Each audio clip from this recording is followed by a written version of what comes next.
Hey guys, I want to talk to you today about how ketosis can be medicine for your body or actually be used as a tool to optimize your health or take your health to that thrive mode, as well as some potential roadblocks or cautionary things to consider if you're doing nutritional ketosis. So let's start with the awesome. Actually, let's start with explaining what it is for those of you newbies here. So to get into a state of nutritional ketosis, an individual has to restrict their carbohydrates. Typically, we start with a restriction of about 30 grams of carbs a day.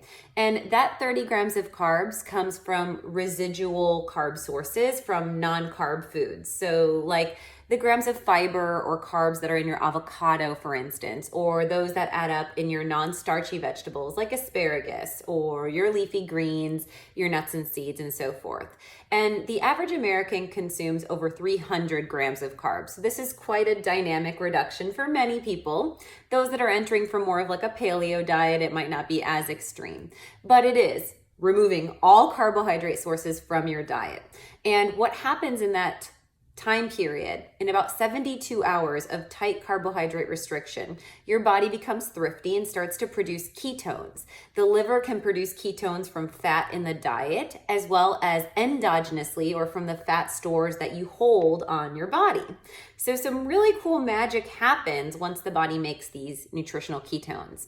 Ketones actually can have 5 powerful medical impacts on your body. The first one, ketones can actually maintain lean body mass and enhance body fat metabolism because you burn fat as fuel when you're in a state of nutritional ketosis. So best body composition change can be achieved from reducing carbohydrate intake. This is also via the mechanism of insulin. Insulin is the hormone that our pancreas makes in response to glucose or blood sugar spikes. So when your blood sugar goes up, you release insulin. Insulin tells the sugar to get into your cells and that excess sugar to be stored as fat. Insulin levels, when elevated, also drive up triglyceride levels, which is the dangerous part of cholesterol. And insulin, when elevated, inhibits or blocks our body's ability to use fat as fuel. So insulin is a body fat builder and it prevents our body from accessing fat. How do we bring our insulin down? We remove the carbohydrate stress from the body, and we may even layer on with our ketogenic diet some intermittent fasting or time-restricted eating, because when we're not eating, our insulin level goes dynamically down. The second thing that can be very cool about the ketogenic diet is it can enhance satiety. This layers on to the impact for weight loss success stories. So there's a couple cool mechanisms like glucagon-like peptide 1, GLP-1. This plays a big role on regulating our appetite. Leptin plays another role in appetite suppression or regulation, or helping us to feel satiated. This is where people talk about the keto high, like I could go pick up a stranger in a parking lot and what's food anyway? So cravings can be reduced, mood can be stabilized, and that takes us to number 3. Ketones cross the blood-brain barrier. The same mechanism in which ketones can be used as a tool for epilepsy, those ketones can actually help to upregulate Gaba, which is our feel-good neuroinhibitory compound that helps us to feel really mellow and stabilized in our mood. It takes that white knuckle stress response, irritability, short fuse. And when you feel satiated on top of that, that's going to help you to be a happy person. So that means you aren't going for the crunchy, salty chips and snacks and things, and that also helps to keep the weight off. So the fourth thing that we're looking at as a benefit of keto is the benefits to the brain. We get reduced oxygen species in the brain, or oxidative damage is reduced when the body is using ketones versus glucose as fuel. It's a cleaner fuel source for your body to burn. This also can enhance neurogenesis, supporting the neural pathways in the brain and supporting cognitive function. Eating a high-fat diet, especially from sources that are clean and quality source, is going to enhance cognitive function as well as hormone balance in the body. You need fat to make hormones. So if you're dealing with adrenal fatigue or you're dealing with amenorrhea, loss of your period, the ketogenic diet, if eating enough calories, could be very supportive of rebounding all of those things. And the final thing that I'd go to beyond we said, blood sugar reduction. So that can can combat diabetes, obesity, bringing down insulin, helping your body to burn fat. We talked about neurogenesis and cognitive function and cravings with leptin, and anxiety influence with Gaba. We also know that the ketogenic diet can be overall anti-inflammatory. I've seen in clinical practice people going from levels of CRP, which is their C-reactive protein, a systemic marker of inflammation, from levels in the 40s or high 30s all the way down to below a level of 1 within a year time stamp of practicing the ketogenic diet. Why is that? Probably because we know ketones reduce that oxidative damage in the body first off, so it's anti-inflammatory in that sense. It fuels the mitochondria, and you're reducing a lot of garbage from the diet when you're eating a clean whole food keto. You're removing gluten, you're removing corn, you should be removing soy, you should be removing chemical shitstorms and processed products. And that's my only caveat that I'd present to you guys.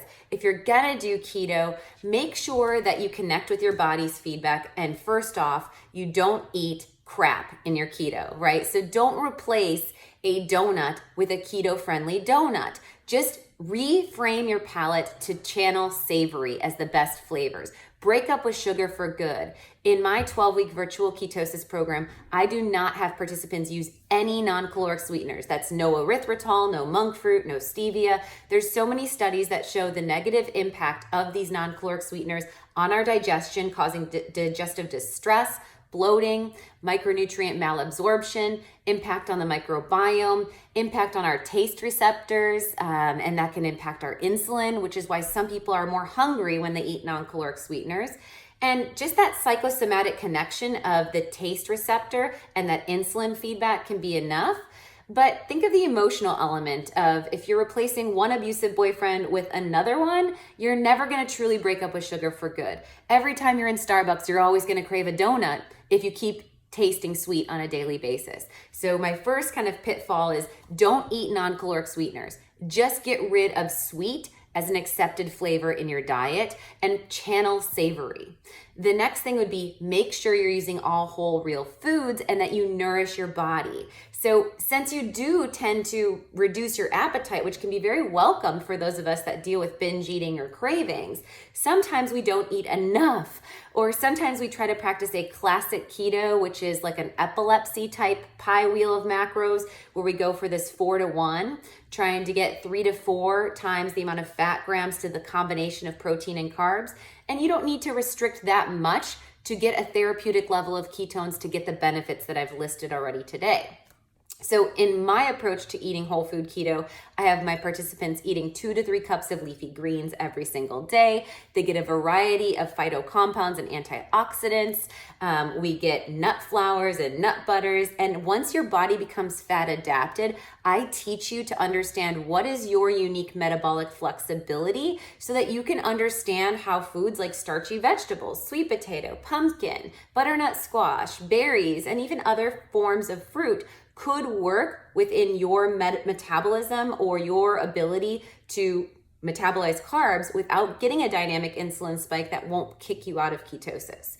So I teach you how to understand your metabolic flexibility and how tight you need to stay to make this a sustainable lifestyle change. And then the third caveat is to watch out for is that not all ketos should look the same, right? The way that I practice nutritional ketosis might vary today than it will from 6 months, than it will from 3 years from now. And we need to take into account things like our stress levels, our exercise, our sleep, the status of our adrenals and our thyroid, our sexual hormones and the demands. I personally practice carb cycling, and in my program, I talk to you all about the impact of leptin and how if you are of a lower body weight, that you're likely also running low leptin, and over time, that can then put the body into reactive versus regulatory mode, which can then throw off the hormones. So you don't want to overfast, underconsume, and overexercise, because that on top, with keto being hormetic and somewhat of a stressor, that would have unfavorable outcomes. So I hope today's video was helpful. There's so much magic that can happen when you take a real food keto approach, and I hope that you guys